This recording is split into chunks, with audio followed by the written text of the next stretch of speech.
Құрметті ауыл шаруашылық тауар өндірушілері, сіздер мол және сапалы өнім өсіру үшін қаншама тер төгіп, еңбектеніп жұмыс жасап келе жатсыздар. Ал өнді жинаудың да уақыты таяп қалды. Агромаш акционерлік қоғамы сіздер үшін Қазақстандағы есіл комбайндарын жасайтын компаниясы болып келеді. Біз сіздерге комбайнның есіл 761 моделін ұсынамыз.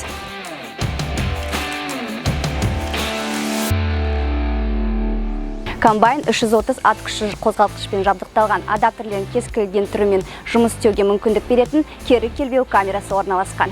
Роликті тасымалдағыш астық орағы төмен кесу биіктігін талап ететін жасымық, соя және басқа да қиын дақылдарды жинауға арналған икемді кескіш орақ.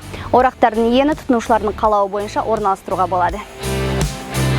Таңдау құралы көлік режимінен жұмыс режиміне автоматты түрде ауыстырылады. Диаметрі 600 және 800 мм-ге де жететін екі үлкейтілген бастырушы барабандары бар. Бастыру жүйесі егістікке итеру кезінде ылғалдығы жоғары дақылдарды және арамшөптерді жинауға мүмкіндік береді. Ал кеңейтілген қос ойыстар дақылдарға нұқсан келтірмей, бункерлік астықтың тазалығын қамтамасыз етіп, өнім пайызын арттырады. Көлемі 9,5 куб метрге жететін астық бункері вибродно-механикалық жетекпен жабдықталған.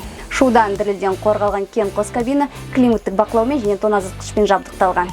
Комбайн жүйелерін баптаулардың барлық басқару элементтері эргономикалық түрде орналастырылған. Достар, кабинаның айрықша ерекшелігін айтатын болсақ, бұнда борттық компьютер мен электр жүйесі қамтылған. Осымен, құрметті достар, біз есіл комбайндарына шолу жасауды аяқтаймыз. Сіздердің естеріңізге сала кетейік. Толық мағлұматтарды алу үшін сіз өзіңіздің аймақтарыңыздың филиалдарына немесе біздің Instagram парақшамызға жазсаңыз болады. Назарларыңызға рахмет.